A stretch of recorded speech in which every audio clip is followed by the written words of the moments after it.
bom dia a todos. Eu atrevo-me a dizer que hoje será um excelente dia e peço a vossa colaboração para que assim seja. Vou fazer isto, já fiz uma pequena prece. Vamos tentar hoje perceber um pouco melhor o que é isto da oração. E vamos dividir esta palestra em duas. Primeiro, tentar perceber o que é melhor isto da oração, para depois, na segunda parte, através de evidências científicas, percebermos de facto que poder é este que é real. O Esteves falava que hoje é o dia de finados e nada acontece por acaso. O próximo ano está aí à porta, o tempo está a passar muito rapidamente. No primeiro mês que inicia o ano, janeiro, mais concretamente no dia 26, faz 20 anos que partiu para a pátria espiritual o espírito que desempenhou as funções de meu pai. Eu lembro de estar no funeral dele, com a urna à minha frente, e ouvia as pessoas à minha volta a chorarem. E eu pensava, mas porquê é que estão a chorar se a vida continua? Porquê esta tristeza toda? Eu pensava eu que estava a ser superior a eles, mas o que eu estava a fazer de facto era adiar um luto que deveria ser natural. Estava-me a armar em forte, mas o orgulho tem destas coisas. Pouco tempo depois, armei-me numa espécie de alquimista.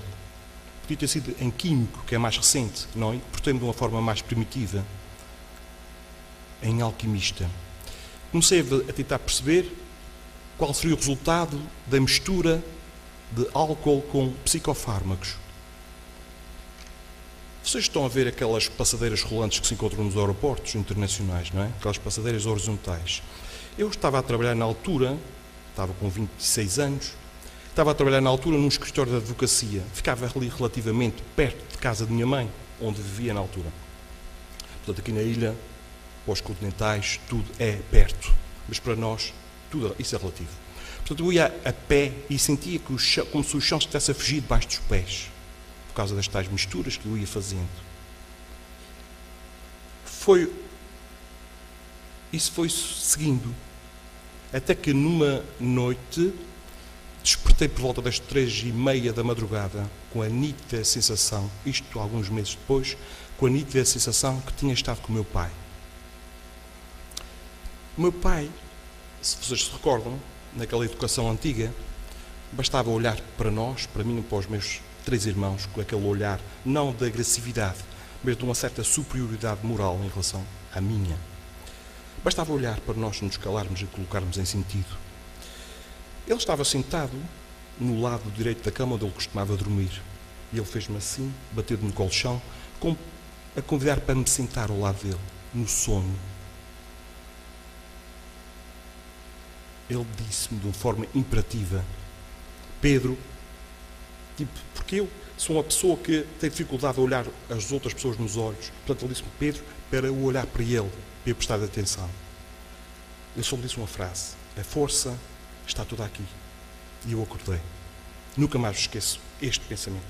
Hoje eu sei que ele de facto esteve comigo, porque eu andava ali a fazer experiências com consequências que podiam ser desastrosas. Bom, mas como eu tenho uma compreensão rápida, só precisei de 20 anos para perceber isto. E hoje sei que porque é que eu tenho tanto interesse em estudar isto, que é o que é a mente, o que é este órgão, que é a interface entre o espírito e o corpo, que é o cérebro. Hoje sei porque é que sinto tanta atração. Foi por causa da tal frase de há 20 anos atrás. E é isto que eu gostaria de partilhar convosco, estes poucos conhecimentos que eu tenho sobre esta questão da oração. Quando estava a preparar esta palestra, eu estava a pensar como é que eu vou explicar o que é oração. Até que surgiu um pensamento, uma ideia. O que é que eu vou estar hoje a fazer aqui? Eu hoje estou a desempenhar o papel de orador. E quais são as funções de um orador? É orar. Ou seja, estou a falar convosco. Será que o falar é suficiente? E poderia estar aqui a falar uma língua morta, latim, grego antigo. Estariam a perceber-me o que eu estava a dizer. Portanto, falar não é apenas não é suficiente. É preciso aprendermos a comunicar. Comunicar, em primeiro lugar, connosco próprios. Estamos muito confusos. Mas a comunicar uns com os outros. Hoje, para vocês estarem a olhar para mim e a perceberem o que eu estou a dizer, é porque eu consegui, ou estou a conseguir, tornar algo comum entre nós, entre emissor e receptor. O código que eu estou a emitir é comum àqueles que vocês estão a receber. Estamos a vibrar no mesmo comprimento de onda. Por isso que vocês estão a perceber. Mas, como sabemos, a oração ou a prece estão inseridos no universo da telepatia. Telepatia é emissão de pensamento, transmissão de pensamento, mente a mente. Mas isso mais lá para a frente. Imaginem que eu agora ficava aqui, fechava a boca e transmitia a minha palestra, tentava transmitir a minha palestra apenas mentalmente para vocês durante 40 minutos. E corria o grande risco de ser internado. Vocês iriam ficar fartos de olhar para mim. Por isso, nós, espíritos todos imortais que aqui estamos, precisamos de gerar, a partir da genética fornecida pelos nossos pais, precisamos de gerar, além dos vários órgãos que necessitamos para a vida, do contato aqui com a densidade material do planeta, precisamos deste aparelho fonador. Para quê? Para tornar os pensamentos que são para vós abstratos, invisíveis, torná-los inteligíveis, legíveis e audíveis. Ou seja, o aparelho fonador é uma fábrica por excelência de vestuário e de aparelhos de som. Vestuário em que sentido? Porque eu necessito de vestir o pensamento com uma coisa que se chama palavra. A oração é um conjunto de palavras. E eu estou a vestir os meus pensamentos com essas palavras para que vocês entendam. Os pensamentos estão a ser vestidos e estou a adicionar o som. E graças ao ar que aqui está, o som é transmitido. Mas será que os pensamentos já nasceram assim mesmo? Pensamentos? O pensamento está na base de tudo, é um facto. Está na base de tudo. Mas será que o pensamento já nasceu? Pronto? Não. O pensamento é um conjunto, é a junção de duas coisas. Ideias mais emoções. As ideias são como as aves que voam constantemente sobre a nossa cabeça e só farão ninho sobre a mesma as que eu escolher. Somos nós que escolhemos. Vamos beber um copo? Não me apetece. É uma ideia. Vamos ver um jogo? Vamos. É uma ideia que eu escolhi, que fizesse ninho sobre a minha cabeça. A partir deste momento em que eu escolho uma ideia, eu crio aqui uma coisa muito poderosa, que é o pensamento. O pensamento é uma energia. Logo que entra em movimento, qualquer coisa transforma-se em energia, neste caso energia de teor eletromagnético. Só para terem uma ideia, o universo, que se saiba, é regido por 4 grandes forças. Força gravitacional, que se subdivide em gravitacional atrativa, gravitacional repulsiva, força nuclear fraca, força nuclear forte e esta força que referi há pouco, força eletromagnética. Portanto, nós estamos a brincar com o fogo se dirigimos mal os nossos pensamentos. E somos autênticas antenas emissoras, receptoras.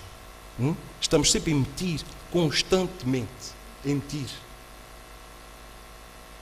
E os nossos pensamentos vibram a determinada frequência de onda.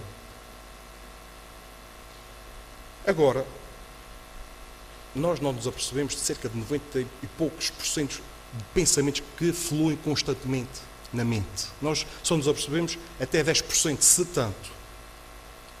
Então como é que eu vou organizar esta casa mental para conseguir fazer uma prece, uma oração com qualidade? Jesus disse, vigiai e orai. Ele não disse vigiai ou orai. Ele disse as duas coisas, vigiai e orai por esta ordem. Vigiar em primeiro lugar, para depois conseguirmos transmitir os pensamentos com mais qualidade. Então, Eu vou utilizar aqui um modelo que, para alguns espíritas, e não só, alguns estudiosos da codificação e de livros complementares, poderão pensar que é um modelo retirado do livro do Mundo Maior, ditado pelo André Luiz, que foi médico nesta encarnação, e que ele faz de uma forma categórica, digamos, a explicação do cérebro, aplicando o exemplo da casa dos 3 andares, onde existe no andar de cima o superconsciente, no andar do meio o consciente e no porão o subconsciente. Não, eu vou utilizar aqui outro modelo que eu retirei de outra obra complementar, que foi escrita por um médico psiquiatra espírita, pertencente à Federação Espírita do Estado de Mato Grosso. De seu nome, Alírio Cerqueira Filho. E o nome do livro é Energia Mental e Autocura. Eu retirei isto porque achei que se adequava mais a este tema da oração, do poder da oração, do poder da mesma. Ora bem, temos ali, logo acima da linha d'água, consciente, logo abaixo da linha d'água, subconsciente, e lá nas profundezas do iceberg, o inconsciente. O que se requer, e a oração vai-nos ajudar a isso, e já lá iremos, o que se requer é que nos mantenhamos acima da linha d'água, o que é o que menos fazemos, o estarmos conscientes. Estamos geralmente debaixo d'água. Vamos ter que tentar aprender a estar mais no presente, porque é quando estivermos no presente é que nos vamos sentir de facto unidos com os outros, com o todo. Ora bem, vamos então tentar explicar isto de uma forma muito prática, com um exemplo. O exemplo do condutor de um veículo automóvel. Quase todos nós conduzimos.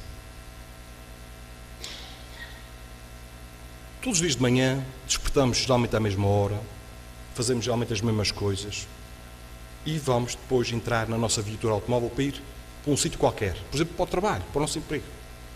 E fazemos sempre isso, seguidamente. Agora, e quando estou a entrar na minha viatura, eu estou consciente daquilo que estou a fazer. Estou a entrar no carro, vou fechar a porta, vou pôr o cinto, vou pôr a chave de ignição e vou ter que seguir determinado caminho para chegar ao objetivo. Agora, existem gestos que nós repetimos constantemente. Eu, ao repetir um gesto muitas vezes, essa ação torna-se um hábito. Torna-se um hábito e eu já não penso muito naquilo. Quantas vezes nós vamos entrar no nosso automóvel, chega a partir de alguns segundos, já entramos em piloto automático. Isto, segundo o autor, já se encontra ao nível subconsciente. Já não nos preocupa muito. E agora, já falamos do consciente e do subconsciente. E onde é que entra aqui o inconsciente profundo?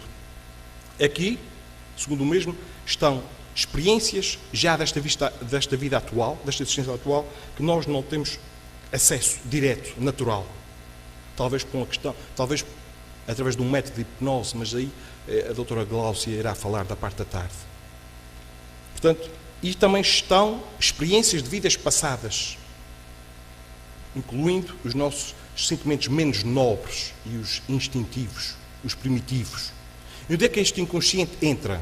Vamos supor, estamos a conduzir, estamos conscientes daquilo que estamos a fazer, eu não estou preocupado se estou a meter a primeira, se estou a segunda, se estou a terceira, se estou a acelerar, se estou a reduzir, se vou fazer pisca ou não. Está em piloto automático. Mas onde é que entra aqui o inconsciente? Estes três tempos mentais conjugam-se nesta ação de conduzir o automóvel. Eu vou conduzir, estou perto de uma curva e vem um irmão nosso a altas velocidades, faz uma ultrapassagem perigosa, colocando-me em perigo a mim e àquele que vem em sentido contrário, da outra faixa. Ora, nessa altura, eu escolho uma ideia e esta ideia é de um animal. Um dromedário, uma espécie de dromedário. Vocês não sei se lembram daquela letra daquela canção infantil que falava de um animal que chamava-se o Areias, tinha 2 botas. Eu, por ainda ser um imperfeito, acolho aquela ideia, adiciono a minha emoção de teor negativo e projeto esse petardo mental no outro que me ultrapassou. Isso não me torna superior a ele, torna-me igual a ele. Estou a vibrar no meu comprimento de onda. O que é que vai acontecer a este petardo mental que eu, de forma ignorante, faço? Ele vai atingir o outro, que o outro já está num estado emocional negativo, eu vou potenciar aquele sentimento e, com um emissor receptor, que vimos há pouco naquelas antenas, eu vou captar aquela mesma energia negativa. Depois chego ao fim do dia, estou com dores no estômago, estou mal disposto, estou estressado, etc. Começou naquele pensamento logo de manhã. Por isso aconselho-se a fazer aquilo que o Esteves fez logo aqui, uma prece, logo ao acordar. Ora bem, isto que eu fiz naquela altura de forma inconsciente, mas hoje já tenho algum esclarecimento, é uma espécie de invocação inconsciente. Eu andei a vibrar e a sintonizar com o plano das trevas, porque desejei mal ao outro, em vez de dizer que Deus te abençoe, que tenhas um bom dia. É isso que temos que fazer, alternar a nossa forma de pensar. E para isso, gostaria agora de vos apresentar 3 tipos de prece em relação à sua orientação, ao seu comprimento de onda, começando pelas ondas muito longas, passando para as ondas médias e curtas. Das ultracurtas falaremos mais daqui a uns milhares de anos. Portanto, existem 3 tipos de prece. Esta de sentido descendente, esta tem muito a ver com aquilo que falava há pouco, com aqueles sentimentos menos nobres que nós possuímos. Quando eu quero me vingar de alguém, quando eu desejo mal a alguém, quando eu sou invejoso, quando tenho ciúmes, é uma espécie de prece. E eu vou afinizar com as trevas. Estes irmãos das trevas ajudam-nos, vão-nos ajudar a executar determinado plano, mas depois, mais cedo ou mais tarde, vão-nos cobrar a ajuda que nos deram. Isto é invocação. Isto é muito perigoso. Não façam isso lá em casa. Isto é de evitar este tipo de prece. Ok. Depois temos um segundo tipo, que é horizontal.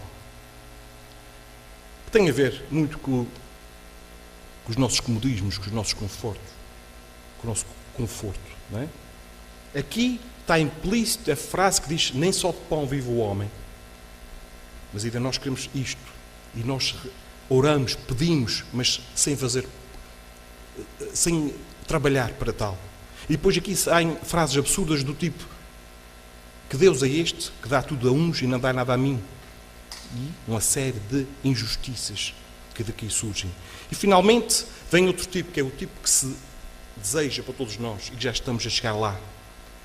Que é quando começamos a ter a noção de que existe algo superior a nós no universo. Outras entidades, outros irmãos que nos amam muito e que gostariam de nos ajudar. Aqui já começamos a ver que o material já não nos serve mais. O consumismo já não serve mais. É preciso elevar o pensamento.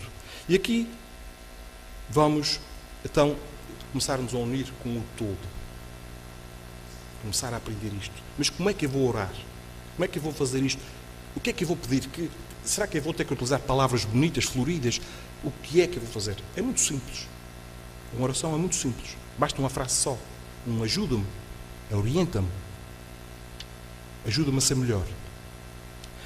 Olhando para este oratório, este púlpito que aqui tem, já podemos tirar pelo menos 2 conclusões em relação a este mecanismo da prece.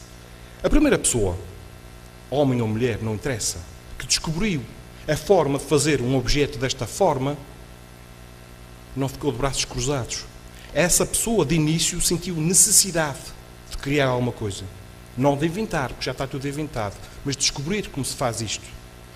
Essa pessoa, provavelmente numa oficina rústica, lá atrás nos tempos, um oratório tinha outra forma, este é mais moderno, lá atrás mexia nas suas gavetas, nas suas ferramentas rústicas e andava à procura de uma matéria-prima. Como é que eu vou fazer algo que suporte, por exemplo, um manuscrito? Como é que eu vou fazer isto? Mas essa pessoa andava, trabalhava, tentava chegar lá. E quando ele está assim, eis que surge uma espécie de noiva, uma noiva de altas frequências, que se chama inspiração. Porque ele trabalhou. Porque ele tentou fazer, não ficou de braços cruzados. À semelhança daquela prece horizontal, à espera do conforto fácil das coisas caírem do céu, porque se as coisas caem do céu sem fazermos nada, a probabilidade de nos magoarem é muito grande. Portanto, apareceu a tal noiva que se chama inspiração, mas essa noiva só vem com uma condição: de encontrar um noivo que se chama transpiração. Eu sei que dito desta forma é pouco romântico. Encontrar o noivo todo transpirado. Mas esse noivo contribui com 99% da tarefa. A inspiração é 1%, mas aquele 1% vai facilitar imenso o trabalho do homem, que poderia ficar mais uns anos à espera de uma ideia. Se vocês julgam que o que está aqui no nosso planeta foi obra nossa, não. Num plano de provas e expiações, nós não temos capacidade para isso. Foi tudo inspiração, baseada no trabalho individual. Mais à frente, teremos capacidade de, através da mente, trabalhar este fluido que temos à nossa disposição. Por enquanto, precisamos das mãos e da voz, da inteligência física para tal.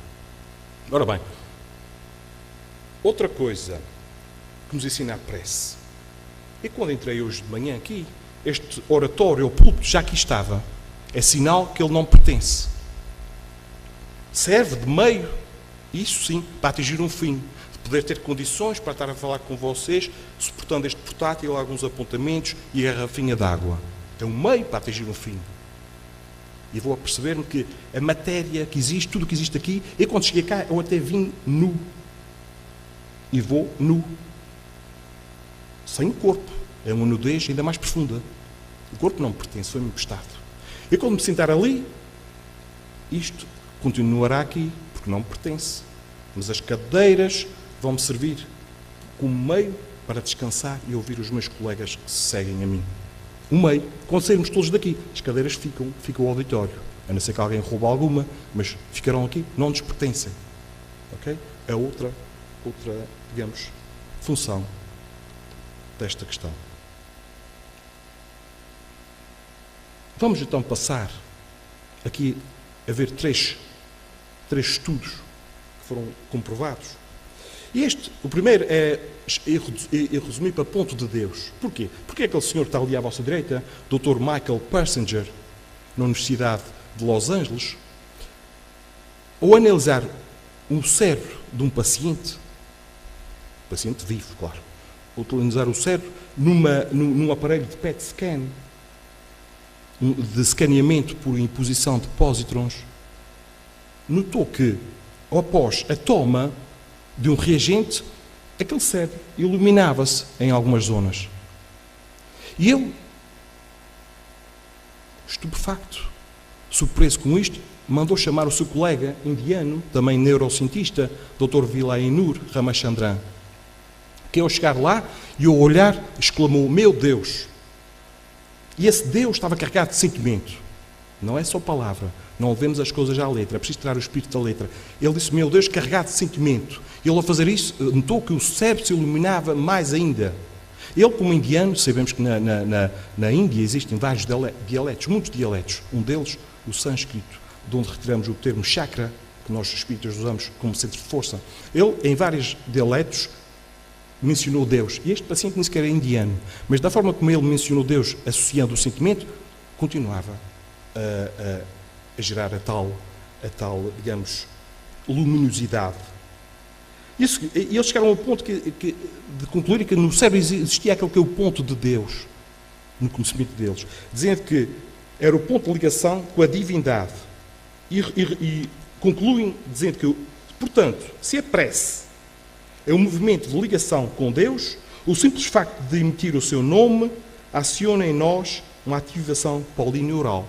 Aqui poderíamos entrar na neuroplasticidade. Já viram o que os bons pensamentos causam primeiramente em nós e também nos outros, se os outros estiverem em sintonia connosco?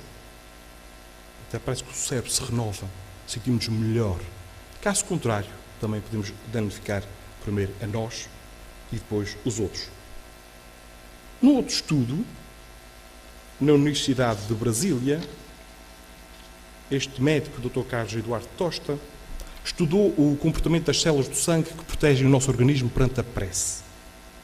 E a conclusão que eles chegaram é que um dos principais mecanismos de defesa do organismo, a fagocitose, pode ter a função estabilizada com preces feitas à distância, ou preces intercessórias.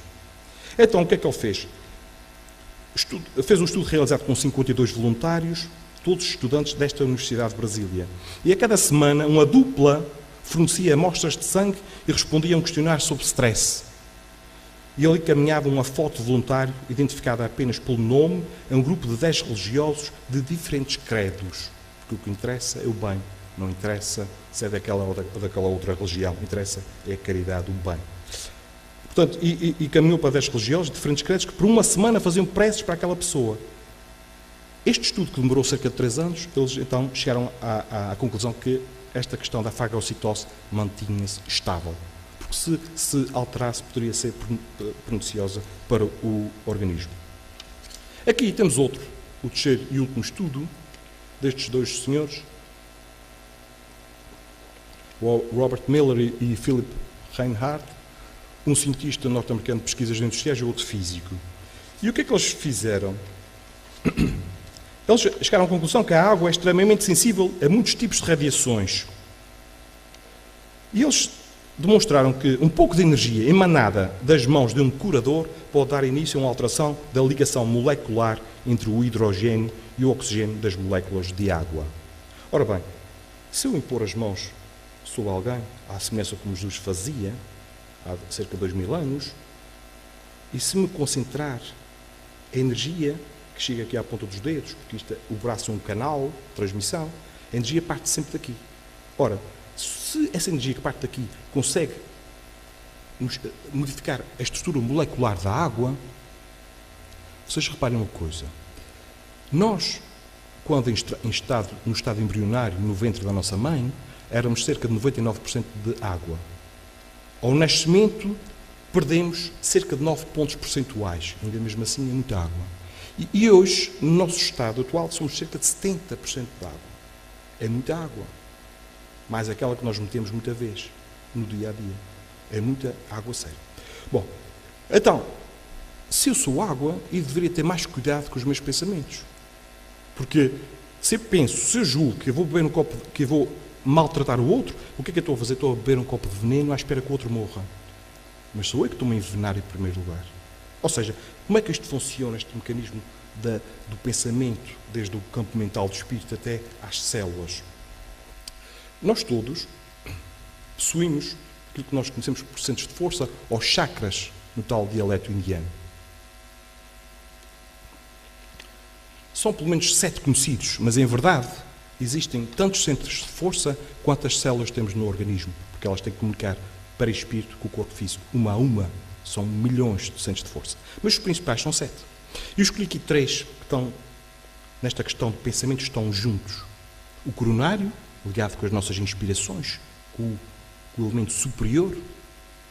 O frontal, ligado aos nossos desejos, às nossas ambições.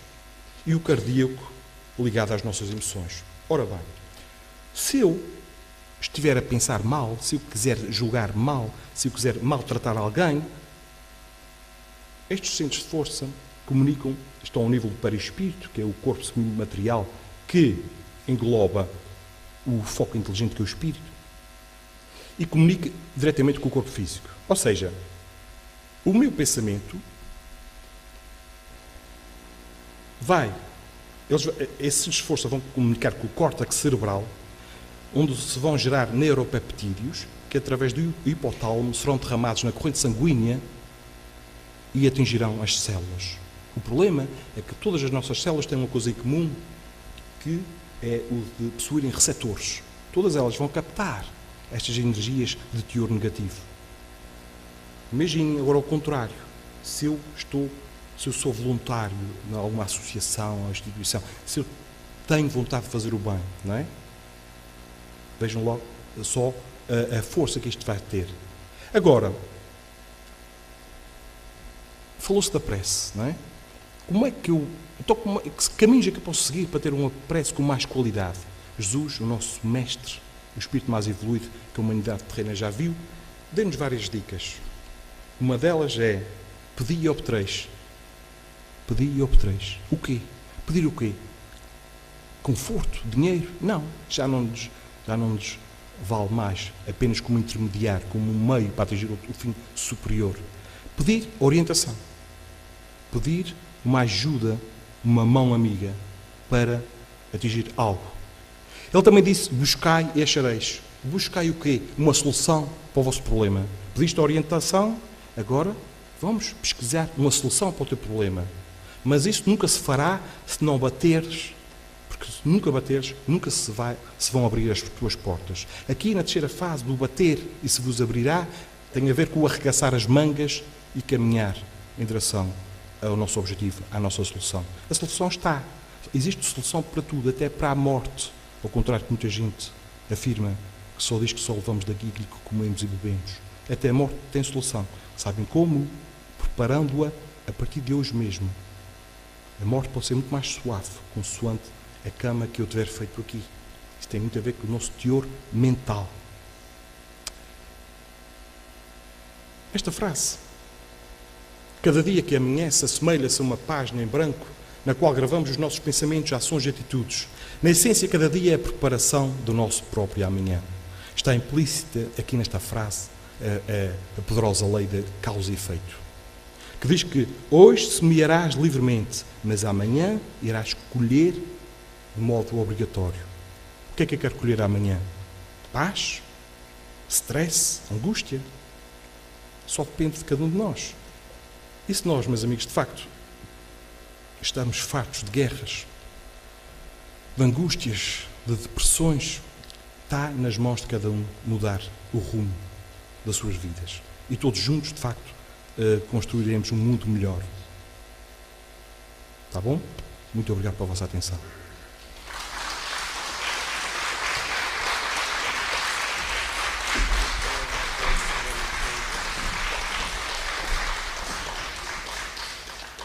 Nosso obrigado ao Pedro. Ele disse-nos aqui, se calhar, aquilo que o Aleixo dizia: talvez paz no mundo houvesse, embora tal não pareça, se o coração não estivesse tão distante da cabeça. Razão e coração, pensamento e sentimento. Em relação aos mortos, lembram-se daquele poeminha que era assim: se ao morrer o coração, morresse a luz que lhe é querida, sem razão seria a vida sem razão, nada apaga a luz que vive no amor, num sentimento, porque é livre como o vento, porque é livre. O pensamento abraça e sintoniza com todos aqueles que estão.